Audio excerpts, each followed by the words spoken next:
Hello everybody, and welcome back to the Kingdom Hearts HD Dream Drop Distance playthrough. I nearly said Birth by Sleep playthrough there for a minute. You can tell where my brain was today. I was about to say this morning, it's just like, no, it's tonight. It's in the evening, which is when I tend to do my commentaries these days. So, oh good God, my mind. It's not a good sign for the rest of my session today. Oh good God. Especially considering we are starting with the delight that is going back through the grid to pick up all of the chests that we missed. But whilst we're at it, we are so close to getting second chance. I just need to, get some more link points. That would be nice. We'll get there, don't worry. And what I can definitely confirm now, because I have, edited a bit further than where I had done before, officially, you're going to see less of the ability link menu and the grind of creating Dream Eaters where no Dream Eaters are getting made. I made sure to go and sort of edit them out. From it's about post Traverse Town second trip, basically. So the final half of the game. It's one good thing, I suppose, about not having edited the rest of the commentary until I was already getting close to the point of no return. Because it means that I actually then was just like, oh yeah, no, this is not okay, I need to chuck this because I'm going to lose my mind otherwise. But yes, with Riku, we get to return to all sorts of locations here that we didn't get to visit the first time round. So first time round we didn't get to go here at all, whereas now we do, and we get to collect some chests here. There is, I'm trying to think if there's anywhere else that we get to go that we didn't get to go to before. Oh yeah, the Sailor Surfer. Solar Sailor, that's it. I don't know why I keep saying the Sailor Surfer. What the hell is it in my head with that? But yes, we had that delight as well.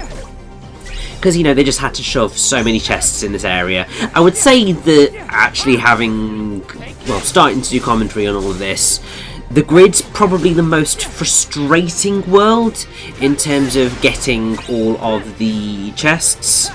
If only because I'm pretty sure it's the one that has the most chests that are locked behind having beaten the world first before you can access them. And that's just not really great game design. Obviously there is, as I have said in the past, the principle of getting to go back and explore an area again in more detail to get things, but this is literally areas that were not accessible to us, so there's no way in hell we could have reached these even if we'd wanted to. At least I'm pretty sure that that's the case. I might be wrong. Every chance I am wrong, but besides the point.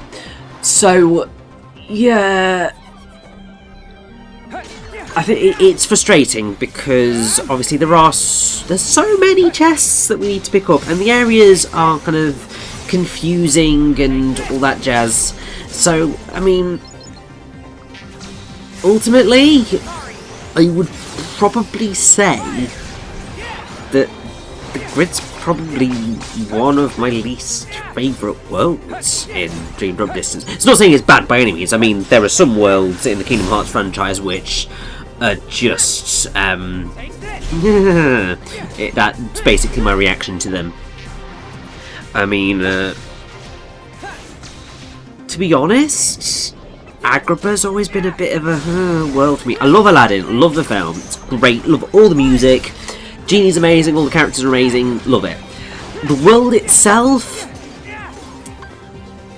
I've always found a little bit tedious, if I'm honest. It's always been just sort of a bit, well, I've never felt particularly excited whenever I'm playing through Agrabah. It's the same with Nightmare Before Christmas, so Halloween Town. It's just, I don't know. I think there's something in the music, there's something about the atmosphere that they both have, where they feel oddly oppressive. with Nightmare Before Christmas and Halloween Town, it's obviously because it's darker and all that colour palette stuff. So I always prefer things that are more colourful. It makes me more excited, and just generally it always looks nicer anyway when there's a bit of colour there. But aside from that, I think it is just a mixture of how everything ties together. Like, enemies that are thrown in, visual style, music, etc. Just, if it's not bombastic-y, I suppose, in terms of Kingdom Hearts, it tends to just sort of feel like more of a drag than it perhaps otherwise would do.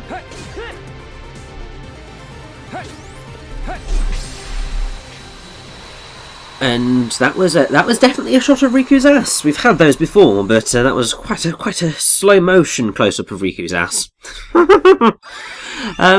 So yeah, I think it is probably the thing that does make me feel that there's not a huge number of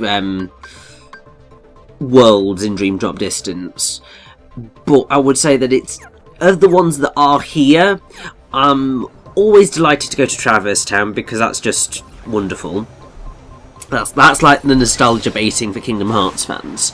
I really do like La Cité de Cloche because I love Hunchback of Notre Dame, and I think it's a pretty damn good representation of that story. Then the next world that we're going to go to after the grid is quite interesting. There's an area that I'm not quite so keen on, but on the whole, I do find it really interesting and quite fun. The world after that is just utterly delightful. The world after that one is just really unique and delightful. And then the world after that is the final world, and there's no way I could hate that world. So, yeah, there's not really a lot of options in terms of least favourite. I'd be interested to see what all of you guys think. Like, what's your least favourite world in Dream Drop Distance? And I suppose in Kingdom Hearts in general. I suspect Atlantica would turn up in a few of those, particularly the Kingdom Hearts 2 variant of Atlantica. I think everyone had it about up to sort of here, I say signalling, with obviously stuff that you can't see. And by stuff I mean hand, because what else would I be signalling with? Oh my god, this is just getting away from me very quickly.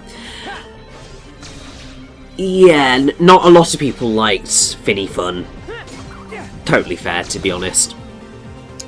So, I can see that one getting brought up. I can see Wonderland getting brought up as well, because I'm not the hugest fan of Wonderland either, to be honest. Actually, when you look at it with Kingdom Hearts 1, there's very few that I would say I do really, really love.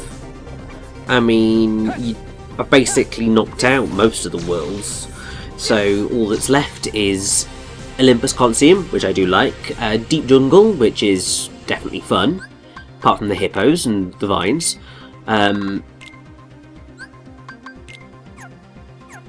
Nobody likes Monstro. Neverland's very samey, and then you just got like Hollow Bastion. To be honest, actually, in terms of the rest of the Kingdom Hearts franchise, Kingdom Hearts 1 kind of has my least favourite worlds. Wow. I did not realise that. Oh my god. I'm now having a slight existential crisis, because I really like Kingdom Hearts 1, and I'm suddenly just realising I actually don't like most of the worlds in there in comparison to the rest of the franchise. Wow.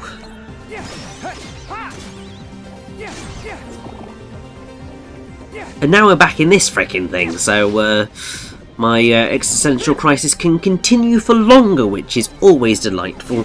But hey, at least now that I'm visiting it this time, I know exactly what I'm dealing with, so I know where I can run to, where I can't run to, and I am damn well sure I'm going to collect everything here before I leave. And thank God I went back into that room, because otherwise that would have been a really irritating chest to try and find.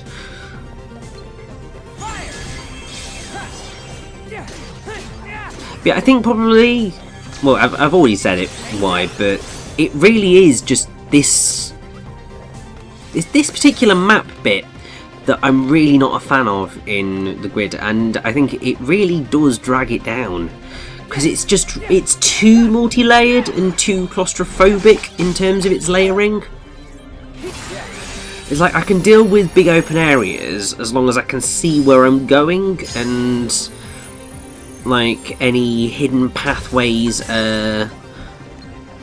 I don't want to say hugely obvious, because they're secret pathways, that's the whole point of them, but just not as infuriatingly obtuse as to where they're located, because they're either up or down here, which it's fine, but it's difficult to tell what ones of these containers have upper and lower floors, which ones you can go down, which ones you can't go down, and so you've got to pretty much explore all of them in some way, shape or form to be able to figure out anything. And because you have different entry points to all of them as well, it doesn't help.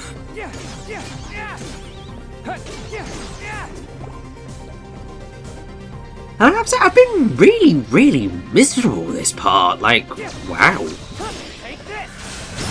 Normally I'm, like, you guys have obviously, well, maybe, you'll have seen it throughout this playthrough if you've been watching. Like, normally I'm relatively happy, smiley, bubbly, positive about most things.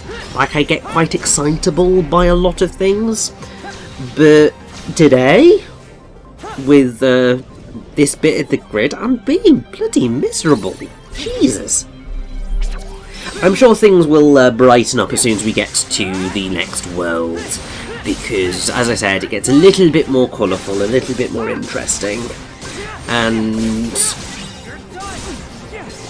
there's some other bits and bobs that are going to go on, so it's not just doing I'm collecting all the chests because I'm a loser who decided that this is what I wanted to do with my life.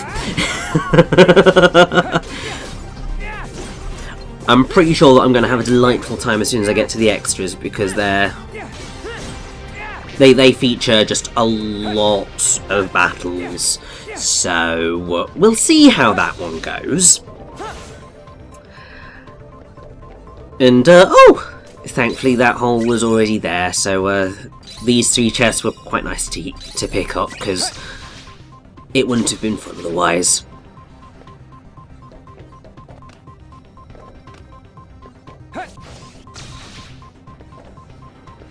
But yeah, one of the things that I'm not... well, I hope I picked it up, I'm not sure if I did, we'll see.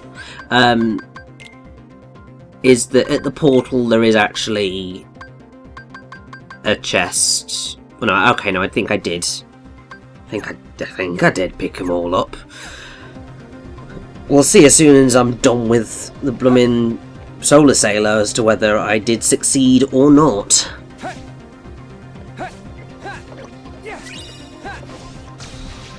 Oh, there's a chest. No, that was already opened.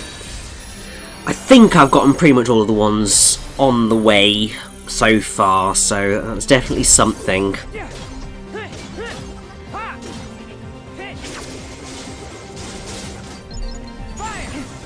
But I will say one of the things that I do quite like, well, I liked doing on this run of Dream Drop Distance for me, was experimenting with some of the other commands.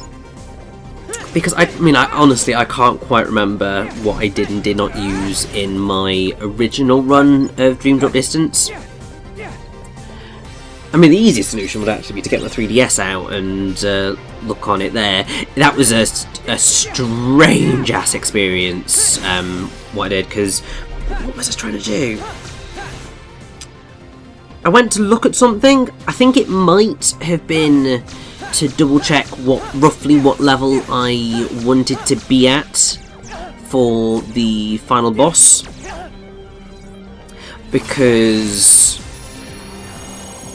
I was just like, right, I know that it can be a pain if you're not at the right level. It can be quite challenging as a set of fights. So I very much wanted to ensure that I was of obviously optimal level, and I went and opened up my 3DS to have a look, then realised, oh, I played on standard mode. Okay, it's because actually in this game the secret ending is not kind of locked behind different modes, and the way of unlocking it was a lot easier than in previous games where you could unlock it on standard mode, but it required other things.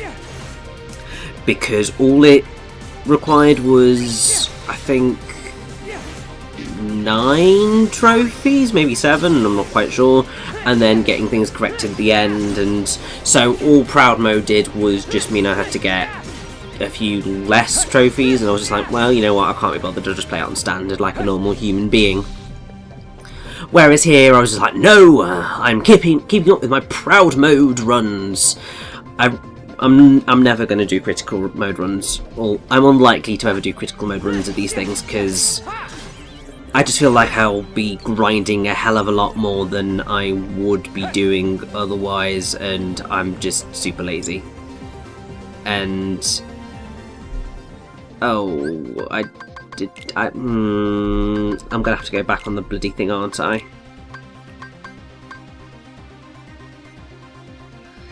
Please don't tell me I'm gonna have to go on the bloody thing again.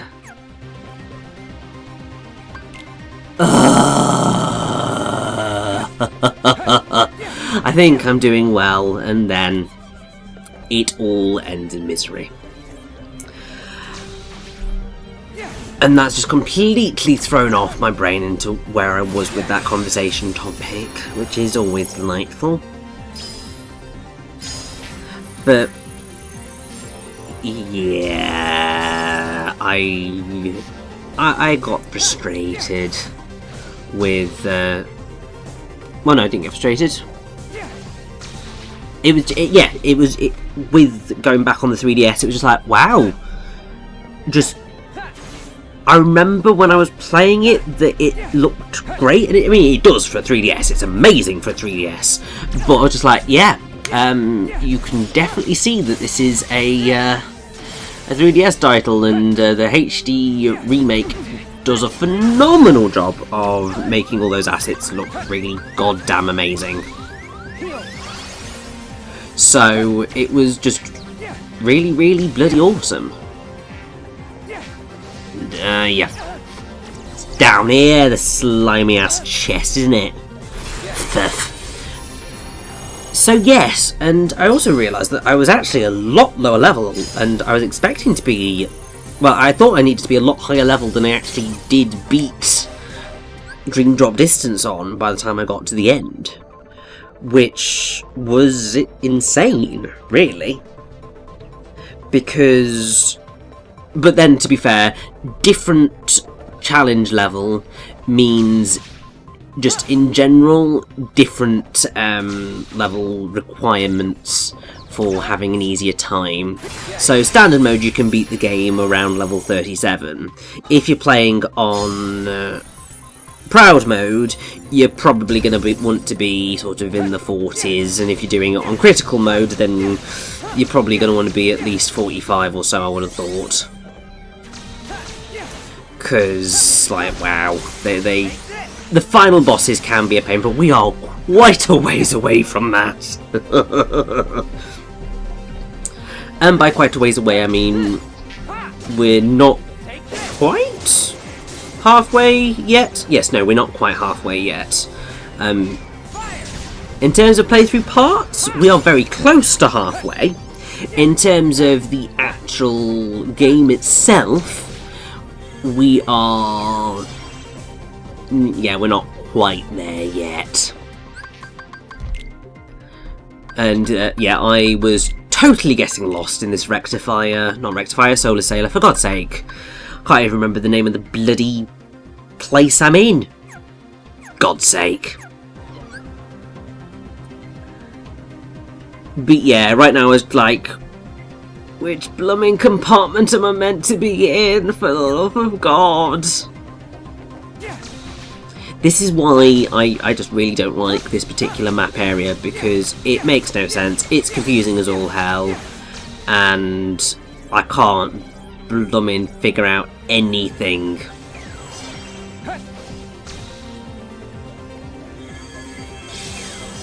And then I'm looking for chests, and it seems like I've already got them when I haven't, and my drop count is just gradually dropping further and further and further, and I'm running out of time to do what I want to do, and I'm just getting really irate, because I just want this to be over with now, so that I can move on to the next world and actually talk about other things, because that would be nice, please.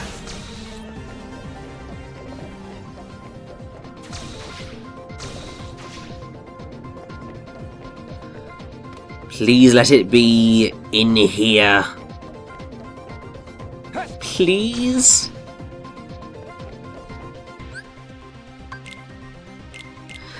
Fine, I'll use a drop-me-not.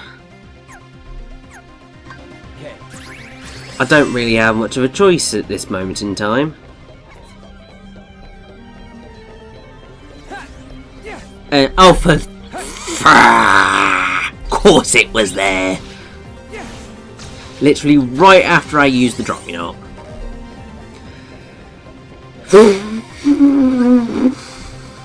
Oh, that's made me grumpy.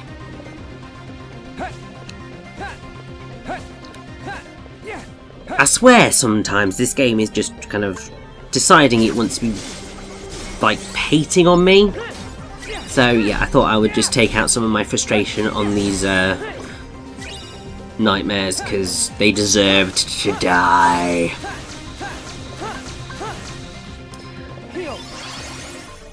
But yes, back in the docks, we've got all of the treasure chests in the grid now, finally.